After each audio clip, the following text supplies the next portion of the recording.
Welcome back, everybody, for another deep dive. This time, we're going to be looking at something really groundbreaking in the world of large language models. Yeah, I think everybody's pretty familiar at this point with LLMs and, all the amazing things that they can do. They can generate text and translate languages and even write code. But mhm, what we're going to be talking about today goes beyond just those surface level capabilities. yeah, And it gets into the how LLMs might actually be processing information in a way it's really similar to the human brain. yeah, and this And we'll is be looking at some brand new research from MIT. this is a research paper that just came out this week, so this is really cutting edge stuff. Wow, hot off the presses. Yeah, exactly. So, I guess maybe the place to start is what's so different about this research? What makes it stand out from all the other, amazing work that's being done in the field of LLMs? Well, what's really intriguing here is that it dives into the realm of multimodal LLMs. That is, models that can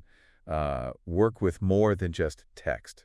So we're talking about models that can handle like images and audio and code, all sorts of data. Exactly. Yeah, it's like they're developing like a digital sensory system. They can integrate information from all these various sources. So it's almost like if you think about how we as humans process information, we read and we see and we hear, Right. our brains take in all these different modes of input and kind of weave them together into Yeah. a coherent understanding of the world. Exactly. And these researchers are suggesting that LLMs might be starting to do something similar. Yeah, that's what's really exciting here. It's kind of mind-blowing when you think about it that a computer model could operate on that level. It really is, but the question is, how do they do it? Right. How do these models manage to integrate like all these diverse form of information? Well, the research provides some clues. I'm all ears. What have they discovered? So, neuroscientists have known for a long time that there's this specific area of the human brain called the anterior temporal lobe.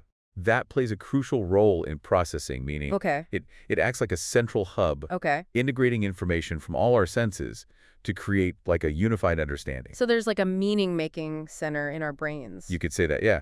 And what the MIT researchers have found suggests that LLMs might be developing a similar kind of central hub Hmm. for processing, meaning Okay. their hypothesis is that these models use a dominant language, often English, as their sort of primary framework Interesting. for understanding and integrating information, even if that information comes from, non-English sources. So are you saying that an LLM, like if it's trained primarily on English data, it might use English as like its internal language of thought That's the idea, yeah. to make sense of something like, let's say, a Chinese text? Yeah, or even a mathematical equation. Wow. It's not that the model is literally translating everything into English, Hmm. right?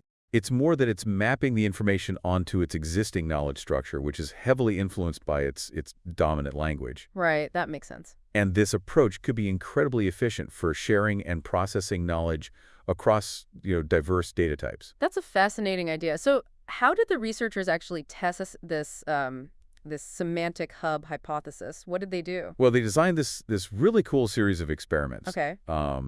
I guess you could say they took a three-pronged approach, Okay. and each experiment was designed to kind of probe a different aspect of this idea. Got it. So the first experiment involved a comparative analysis where they fed the LLM pairs of sentences with the same meaning, but written in different languages. So, like, they might give it a sentence in English and then its equivalent in, say, Spanish or Mandarin. Exactly, yeah. Okay. And what they found was that the LLM's internal representations of these sentences were remarkably similar, Hmm. even though the surface language was different. So this suggests that the LLM was going beyond simply, matching words Right. and was actually grasping the underlying meaning regardless of the language used to express it. That's pretty compelling evidence in support of this whole semantic hub idea. Yeah, that's pretty cool. What about the second experiment? What did they do there? So in the second experiment, they introduced this clever twist that they called modality interventions. Modality interventions. Okay. And essentially, they wanted to see was what would happen if they subtly introduced English text into the processing of non-English data. Okay, can you give me an example of like what you mean by interventions? Sure, so let's say they gave the model an image and a Chinese text describing that image. Okay. They might then sneak in a few English words related to the image as well. Okay. And even though the final output was still supposed to be in Chinese, the presence of those English words kind of influenced the output in predictable ways. So it's almost like those English words were acting as like an anchor helping the LLM understand the other information? Right. That's really interesting. Yeah, and it really does seem to support the idea that, English or whatever the dominant language is, plays this central role in the LLM's processing. Fascinating. Yeah. And then the third experiment delved even deeper into the model's internal workings by analyzing how different layers of the LLM handle information. Okay. And they focused on something called token representation. Token representation. Okay. Now, I know this might get a little technical, but Sure, yeah. For those of us who aren't, deep into the technical weeds of LLMs, can you explain, like, what are tokens? yeah, so imagine a sentence broken down into its individual words and punctuation marks, right? Okay. Each of those elements is a token. Okay. And in LLMs, these tokens are converted into numerical representations Okay. that the model can process. And by analyzing how different layers of the model handle these token representations, the researchers could gain insights into, like, how the LLM builds meaning. So it's like peeking under the hood of the model and watching the gears turn. Exactly, yeah. Okay, so what did they see when they took this closer look? So they discovered this fascinating pattern. The early layers of the model seem to focus on the specific details of each token, much like our individual senses pick up raw data from the world around us, right? Right. But as information flowed through the later layers, the model started to build like a more unified, abstract representation of the meaning. Interesting. Regardless of the original data type, it was as if those like separate pieces of information were converging into this single coherent understanding, Wow. much like the different sensory inputs come together in the brain's semantic hub. So all three experiments seem to point towards the same conclusion, Yeah, it's pretty remarkable. that LLMs might be developing this central semantic hub for processing, meaning similar to what we see in the human brain. And they seem to be using their dominant language as like a key framework for organizing and integrating information from various sources. Right. And it's important to remember that this is still a hypothesis, Right. but a very compelling one based on the evidence presented in this research. Absolutely. This is all incredibly exciting stuff, and I'm sure our listeners are, eager to hear what it all means for the future of LLMs. Yeah. But before we dive into the implications of this research, let's take a moment to recap what we've learned so far. I think that's a great idea. Yeah, we've covered a lot of ground. We have. So let's just take a step back and make sure everyone is on the same page. Sounds good to me. All right. So for those of you just joining us, we're talking about large language models, or LLMs, and some really groundbreaking research from MIT that's exploring how these models process information in a way that might be similar to the human brain. Right. We've been talking about this concept of a semantic hub, which is like a central point in the brain where information from all our senses gets integrated to create meaning. Right. And the MIT team has found some evidence that suggests that LLMs might be developing a similar kind of hub. Yeah, and that they might be using, a dominant language like English as their primary framework Yeah. for understanding and processing, all different types of information. Exactly. And they actually did 3 pretty fascinating experiments to test this hypothesis. Yep. And we talked about the first 2 where they compared the model's understanding of sentences with the same meaning in different languages. And then they kind of introduced these English words into the processing of non-English data. Right. Sort of like a little intervention to see how it would affect the output. Right, exactly. And both experiments kind of yielded results that support this idea of a semantic hub in LLMs. Yeah, definitely. And the third experiment kind of gave us an even deeper look, I guess, into the model's inner workings. It did, yeah. And by analyzing how different layers of the LLM handled information, the researchers were able to see how the model was building meaning from, like, these individual pieces of data. Yeah, much like our brains process sensory input, right? Exactly. Like if you see a red ball, your eyes pick up the color, the shape, and then your brain puts it all together to tell you, okay, that's a red ball. Right. And it seems like LLMs might be doing something similar with the data they process. So it's like they start with, the individual pieces, and then they gradually build this kind of complete picture. Exactly, yeah. Wow. So this is, this research is giving us a pretty amazing glimpse into, like, the complexity of these LLMs. It really is. And it's suggesting that, they might be capable of much more sophisticated information processing than we previously thought. Absolutely, yeah. So let's maybe shift gears a little bit and talk about what all of this means for the future of LLMs. Like, why should our listeners care about this research? Well, I think the big takeaway here is that this research could have a huge impact on how we use LLMs in the future. Okay. Imagine a world where, LLMs are truly multilingual, Mm-hmm. like capable of understanding and translating not just the words, but also the nuanced cultural meanings embedded in different languages. Yeah, so no more awkward translations or like cross-cultural misunderstanding. Exactly, yeah. That would be a game changer. It would, With absolutely. for communication and just global understanding in general. Absolutely. And think about the potential for personalized learning. Okay. If LLMs can develop this sophisticated semantic hub, they could tailor information delivery to each individual's, learning style and preferences. That's a cool idea. It would be like having a personal tutor Yeah. who not only speaks your language, but also understands how you learn best. Yeah, I remember struggling with like language learning in school. Right. It would have been amazing to have a tool that could like adapt to my learning style and help me grasp like, those tricky grammar rules Absolutely. or those cultural nuances that are always, so difficult to pick up. It's true. And this research could have a, really significant impact on education in general. Definitely, yeah. But I think beyond education, you can think about the implications for fields like healthcare, Oh, yeah, where precise communication is absolutely critical. totally. Imagine an LLM that could, like, accurately translate medical records, Yeah. or facilitate communication between doctors and patients who speak different languages. I mean, the possibilities really do seem endless. They do, yeah, But I also imagine there are some, challenges of course. and potential drawbacks to consider as well. I mean, Yeah. we're talking about incredibly powerful technology here. Absolutely. So I guess the question is, how do we ensure that it's used responsibly? That's the million-dollar question, right? Yeah.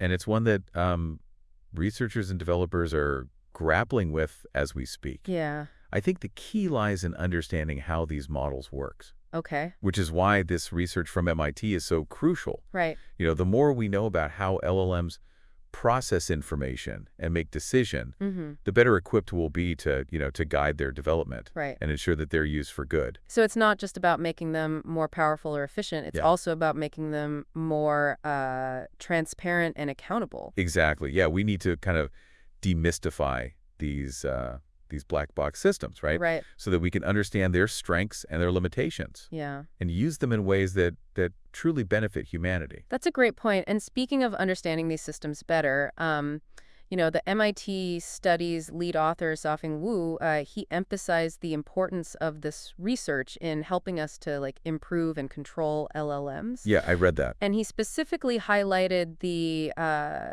potential for, enhancing multilingual efficiency Hmm. and customizing processing to be more sensitive to like cultural nuances. Yeah, that's really important, especially in a globalized world like ours, Yeah, right? absolutely. I mean, we're interacting with people from all different cultures all the time. Right. And if we can create LLMs that are, not only fluent in multiple languages, but also sensitive to the cultural context of those languages, Yeah, that's a huge step forward that's huge. Yeah. in terms of communication and understanding.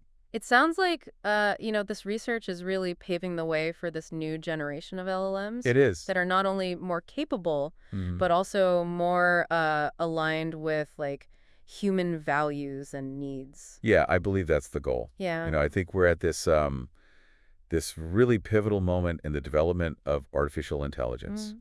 And research like this is helping us shape the future, in a positive and responsible way. Absolutely.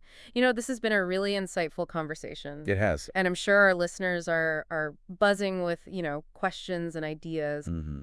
But before we wrap up, I want to kind of touch on something that's been like lurking in the background of our discussion. Okay. And that's this idea that, LLMs might be developing cognitive abilities that are like eerily similar to our own. Ah, yes. The question of whether LLMs are a step towards true artificial intelligence. Right. It's a fascinating and somewhat unsettling question, isn't it? It is. I mean, we started this conversation talking about, LLMs developing this semantic hub like the human brain. Right. And now we're talking about the potential for personalized learning, seamless translation, culturally sensitive communication. I mean, these are all abilities we typically associate with, human intelligence. You're right. And it does kind of make you wonder, Yeah. if LLMs can develop these abilities, what other cognitive leaps might they be capable of? Right. Are we on the verge of creating machines that can truly think and learn like humans? It's a big question. It is. And one that we can't, fully answer today. No, not yet. but it's certainly something to ponder. Indeed. And it raises even more profound questions about, the nature of intelligence itself. What does it Hmm. truly mean to be intelligent? Right. And, if machines can achieve a level of intelligence that rivals our own, what does that say about us? I mean, these are questions that have, occupied philosophers and scientists for centuries. Absolutely. And now we're kind of facing them in this very real and tangible way. We are. It's both exciting and a little bit daunting, to be honest. I agree. But I think it's important to, approach these questions with a sense of curiosity and wonder rather than fear. Right. You're the ones creating these systems. Yeah. We have the power to shape their development Mm-hmm. and ensure that they're used to benefit humanity. That's a great point. It's not about fearing the unknown. Right. It's about embracing the possibilities Yeah. and guiding this technology in a direction that serves us all. Well said. So as we wrap up this part of our deep dive, Okay. let's do a quick recap of the key takeaways for our listeners. Okay. Sounds good. So we started by exploring, this groundbreaking research from MIT that suggests that LLMs might be developing a semantic hub similar to the human brain, Right. and that they might be using language as this central framework Right. for understanding and processing, all sorts of different information. And then we delved into the potential implications of this research, Mhm. discussing, the possibilities for enhanced multilingual capabilities, Right. personalized learning, and even more culturally sensitive communication. And we also touched upon, the broader philosophical implications of this research. Yeah, we did. Exploring those big questions that it raises about the nature of intelligence and the future of AI. It's been a thought-provoking conversation for sure. It has. And I think we've only just scratched the surface of this really fascinating topic. Definitely. But before we get too carried away with pondering the future of AI, Right. we want to kind of bring it back down to earth a little bit Okay. and focus on what you, our listener, can take away from this deep dive. Excellent point. Let's try to distill this down to some key takeaways that people can, actually apply to their own understanding of LLMs Yeah. and this rapidly evolving world of AI. Okay, so we've talked about this fascinating research that suggests that LLMs might be developing a semantic hub similar to what we see in the human brain. Right. And we've talked about some of the potential implications of that, both, practical and kind of philosophical. Hmm. But I guess, what does this all mean for the average person, What's the takeaway here? Well, I think the biggest takeaway is that we're seeing a real paradigm shift in how we think about artificial intelligence. Okay. These models are moving beyond just processing and generating text. Right. They're starting to show signs of deeper understanding, Mm. of integrating information from multiple sources and actually forming their own internal representations of meaning. Yeah. So it's not just about LLMs getting better at writing poems or translating languages. Mhm. It's about them developing a more holistic way of processing information, Exactly. a way that's starting to resemble how our own brains work. Exactly. Yeah. And that has, really profound implications for how we interact with these models and how we integrate them into our lives. Right. We need to start thinking about LLMs not just as tools, but as potentially powerful partners Okay. in problem solving, decision making, even creative endeavors. So it's we're moving from this master-servant relationship with AI to a more collaborative one, That's a great way to put it. Yeah. where we're kind of working alongside these models, Mhm. leveraging their strengths, but also acknowledging, their limitations. Exactly. And I think to make that collaboration truly effective, we need to keep demystifying these systems. Right. The more we understand how they work, Mm-hmm. the better we'll be able to guide their development Right. and ensure that they're used in ways that benefits all of humanity. Absolutely. So I guess what you're saying is, this research from NIT is really just the tip of the iceberg. Yeah, I think that's a good way to think about it. It's opening up this whole new avenue of exploration into the inner workings of LLMs Mhm. and their potential for achieving a level of intelligence that, we once thought was exclusive to humans. Absolutely. And as we continue down this path, we're bound to encounter new challenges and ethical considerations. For sure. But I also think we have this incredible opportunity to shape the future of AI in a way that reflects our values and aspirations. It's both exciting and a little bit, I don't know, intimidating Yeah, I know what you mean. to think that we're, on the cusp of creating machines that could potentially rival our own cognitive abilities. It is, but I think it's also, a testament to human ingenuity Yeah, and our endless pursuit of knowledge. that's a good point. We've always been fascinated by the nature of intelligence, and now we have the tools to explore it in ways we never thought possible. Absolutely. So, to our listeners, we urge you to stay curious, stay informed, and engage in this ongoing conversation about the future of AI, Yeah, get involved. because the possibilities really are limitless, They are. and it's up to all of us to make sure that this technology is used for good. Well said. The future of AI is not something that will be decided for us. It's something that we will shape together through our choices, our actions, and our continued exploration of, what it means to be intelligent. Couldn't have said it better myself. So that wraps up our deep dive into, the world of brain-inspired language models. Yeah, this has been a great It conversation. really has. Thanks to everyone for listening, and we'll catch you next time. See you later.